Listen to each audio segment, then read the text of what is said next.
Topping tonight's Eyewitness News, a lesson in deceit.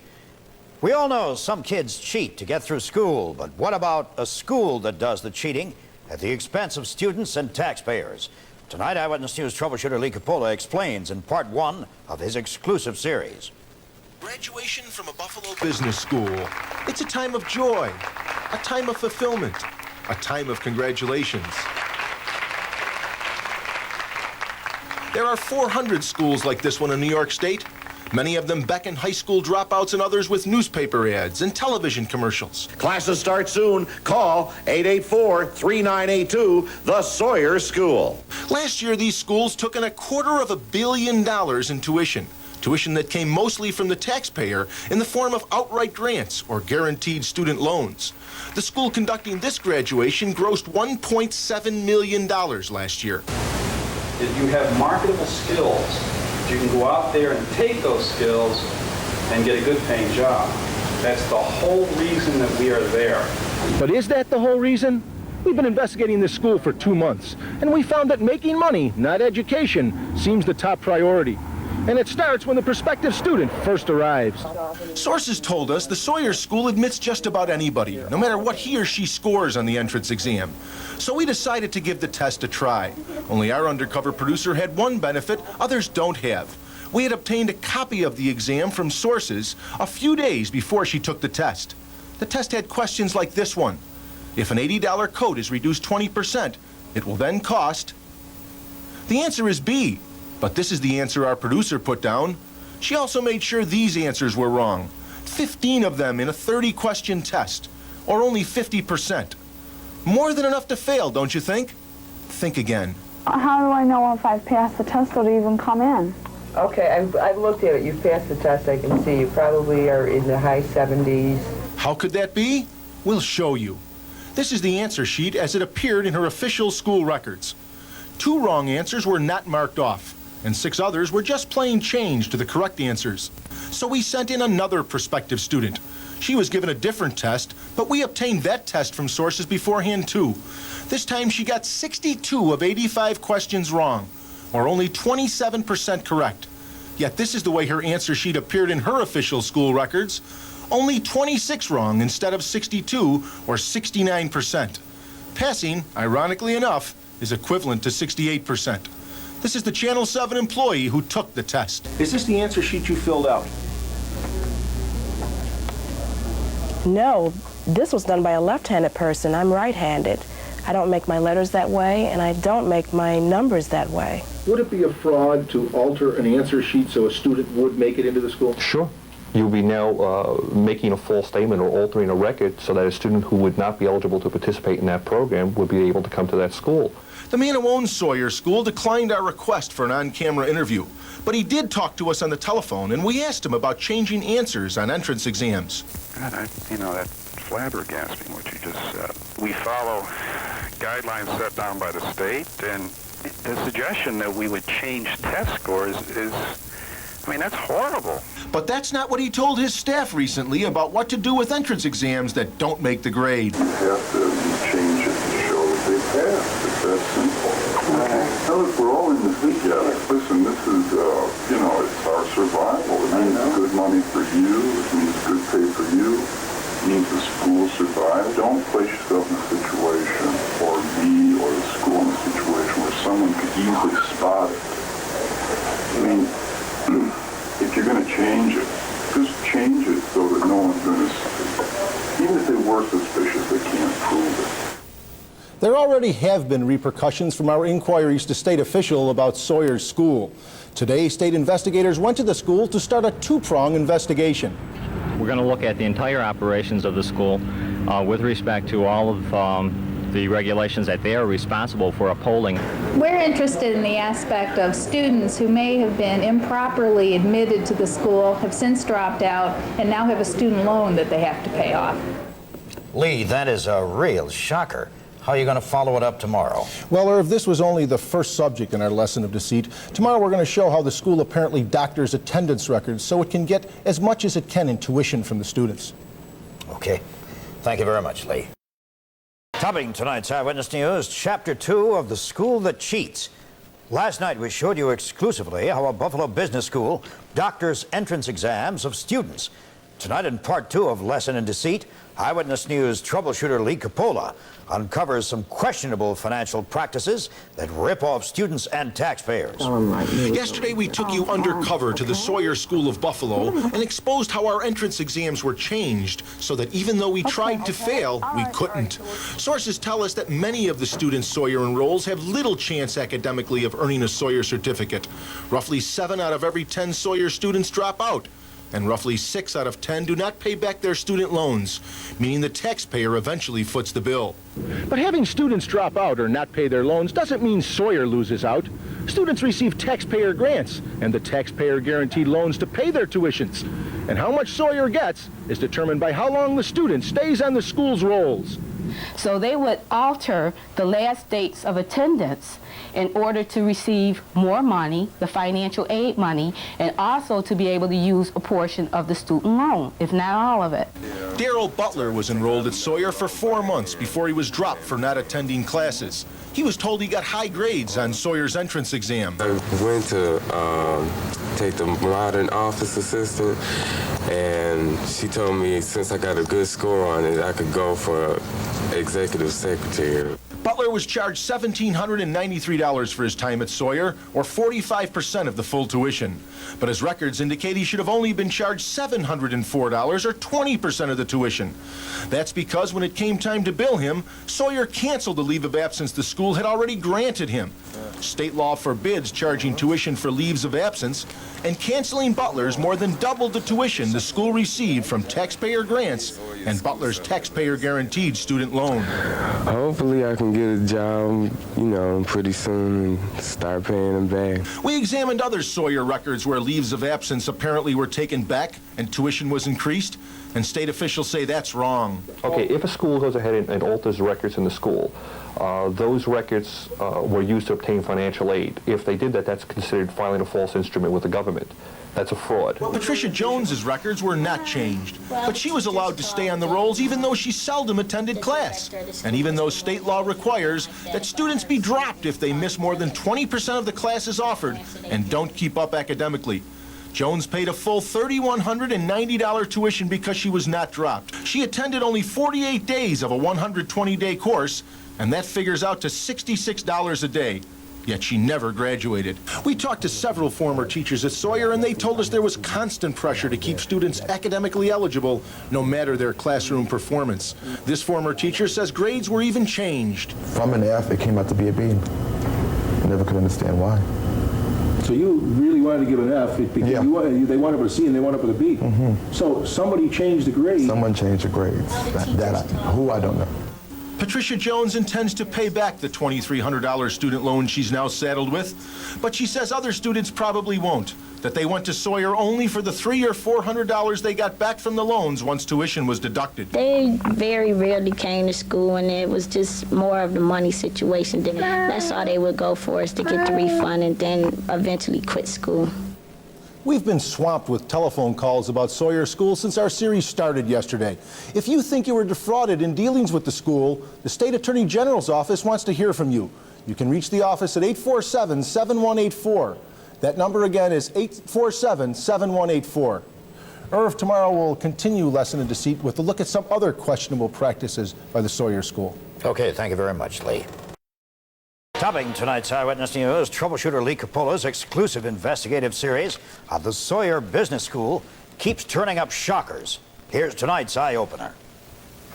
When our producer went undercover to the Sawyer School as a prospective student, she took in an orientation session where we heard these words. You name it. I mean, whatever people can do to beat the system, they have tried it.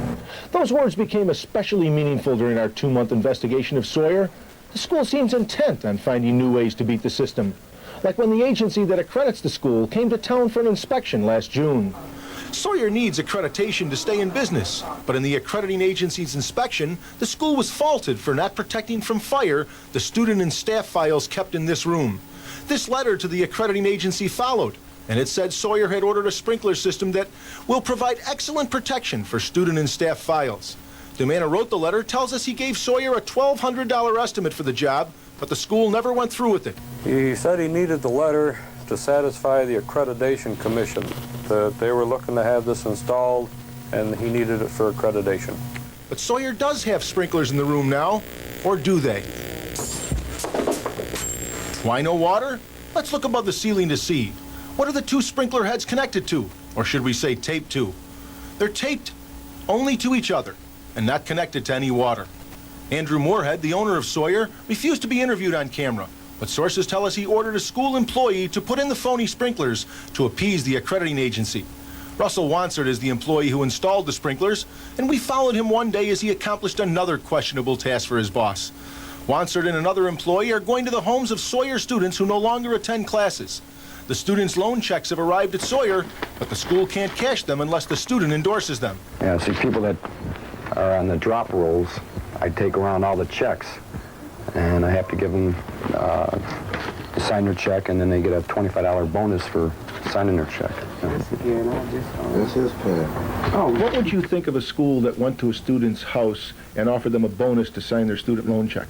I would question that technique very much. I would also wonder if that same school goes to the student's home anytime the student is absent from school to bring him the textbooks or the daily homework that he missed. Wanser's employment at Sawyer is another example of Sawyer apparently ripping off the taxpayer. Records at a taxpayer-funded job training program that pays half his salary show he started work February 3rd. But his work records at Sawyer show he started a week earlier, and that would make Sawyer ineligible to receive half his salary from the government. And if the individual already has a job, we're not in the habit of providing a reimbursement to the employer. State investigators wrapped up their 3-day visit to the school today and took back to Albany with them piles of records to be analyzed. I think I can safely say that I have some concerns regarding the practices that appear to be taking place with certain record keeping with respect to the handling of the financial aid. That was Gary Krasminski of the State Education Department, who's leading the investigation, not the person we noted on the screen. Question: how many Sawyer graduates actually get jobs? Well, Irv, the school does provide a quality education to students who want to get an education, and a lot of them do get jobs, but as we'll find out tomorrow, not as many of them as Sawyer reports to the government. Okay, thanks a lot, Lee. All week long, Eyewitness News troubleshooter Lee Coppola has detailed a shocking undercover series on a local business school. Tonight, in his final report, Lee wraps up a lesson in deceit. Our probe of the Sawyer School has exposed how the school changed answers on entrance exams of our undercover assistants so that even though they tried to fail, they couldn't. We examined student attendance records that revealed students and taxpayers might have been ripped off by overcharges for tuition. We showed sprinkler heads in the school that are connected to themselves, not to any water. We showed you how Sawyer pays $25 bonuses so students who have dropped out will endorse their student loan checks. And we revealed how a Sawyer employee has a falsified work record so taxpayers pay half his salary. In the marketplace, schools like Sawyer are measured by how many of their graduates get jobs. But how many from Sawyer do get jobs? During our investigation, we found another lesson in deceit in the way Sawyer reports job placements.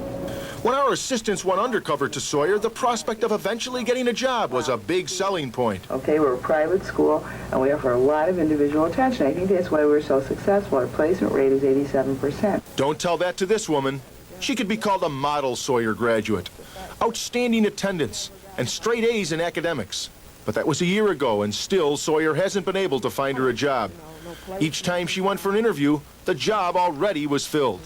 They should send me on another job interview. The job was already filled. Then I would call her and ask her, did she have any jobs lined up? Or could she send me out on the interview? And she would have me wait a couple of days and call back. And it was never nothing. This woman says Sawyer's boasts about finding jobs for graduates are filled with deceit. She was in charge of getting jobs and filling out official reports about how many jobs Sawyer got at students. She says she was told to spruce up the statistics. Spruce it up? Mm-hmm. What did you interpret that to mean? To make it show more than what it actually was. Did they show more than what actually was? Yeah, they did. I guess that makes me a bad person. But I did what my boss told me to do. I did. And if that meant creating job placements when there were no job placements, you did it? I did it. The boss is Andrew Moorhead, Sawyer's owner. He has refused to be interviewed on camera, but other Sawyer employees and former employees we interviewed say they did what Moorhead told them in filling out official paperwork, and that their work sometimes involved deceit. You know what went on at Sawyer School? Greed. And that is it, cut and dry. It existed on lies. It really and truly did. Bernadine Parks, jobless and faced with the student loan she pays back every month from her welfare check, now thinks she was lied to. To me, it was really a waste of time. I felt cheated out of my time. Today, the U.S. Attorney's Office stepped into the probe of Sawyer. The feds say they want to find out if taxpayer dollars were misused. And if they were, they intend to bring Sawyer's dealings before a federal grand jury. One of the offshoots of this series has been the impact it's had on the students at Sawyer. While outside the school one day, they confronted me with their worries about finding jobs once they graduate from Sawyer. Can I ask you a question? It's good that you came in, all right? But now, what are we going to do? As students, when we go out here in the field, we say we're from Sawyer. The first thing they're going to remember is your scenario of what's going on. As I explained to these people, I think a person who goes out for a job gets that job based on that person's ability and presentation and personality to... It should take state investigators a couple of weeks to analyze the records they've taken from Sawyer as a result of our probe. We'll let you know what action the state takes. Topping tonight's Eyewitness News, our recent exclusive troubleshooter series on the Sawyer Business School of Buffalo may result in criminal charges against that school's operator. Eyewitness News troubleshooter Lee Coppola has the latest. Our probe of the Sawyer School 2 weeks ago detailed a litany of deceit that involved falsified entrance exams, doctored attendance records of students, altered work documents, and a sprinkler system at the school that doesn't work because it isn't connected to any water. Our probe spawned various investigations into the school's operations, and today sources in Albany told us the state education department is preparing administrative proceedings against Andrew Moorhead, Sawyer's owner. We're told Moorhead might be charged with enrolling students who don't meet minimum requirements, failing to keep adequate records regarding attendance, entrance exams, tuition, and employment, failing to charge all students the same tuition, improperly calculating student refunds, not refunding students money within the required 30 days, and altering the school's fire protection system. Meanwhile, the State Attorney General's office is looking at other possible charges. Well, at this point, we're investigating any potential violation of any state law, and possibly there may be criminal ramifications depending on what the investigation uncovers and turns up. Sawyer and Moorhead also face possible federal charges regarding the misuse of taxpayer funds. And sources tell us a federal grand jury and even a special state grand jury might soon be looking into Sawyer's operations. Lee Coppola, Channel 7 Eyewitness News. Back in Buffalo, the troubles continue to mount for a business school. Eyewitness News troubleshooter Lee Coppola's exclusive expose has already revealed several apparent shady practices by the Sawyer School. Today, another government agency decided to investigate. This man's employment records at Sawyer was one of the areas we exposed in our series, Lesson in Deceit. A record on file with a government training program shows he started work February 3rd. But his work record at Sawyer shows a different start date, and that allowed Sawyer to collect half his salary from the taxpayer under the federally funded job training program. Today, the job training agency turned the matter over to the U.S. Labor Department for investigation. They'll look it over the same way we did, and if they think that there's a violations committed there, they in turn would probably turn it over to the Inspector General's office. He could bring criminal charges. The worker, Russell Wansart, was fired after our series aired, but at Sawyer he apparently worked 55 hours a week, while Sawyer was telling the job training agency on official documents that he was working only 40 hours a week. The taxpayers contributed $900 towards his salary. The way these papers are reading, which I can't even prove that that's a legal document. If it was a legal document, oh yes, I'm going to go after my $900. But Sawyer's problems apparently run deeper than official investigations. Today we were told they touch the very academic foundation of the school. 2 Sawyer nursing students paying $2,000 each in tuition told us that a lack of teachers and other Sawyer problems has caused them to miss 40% of their classes.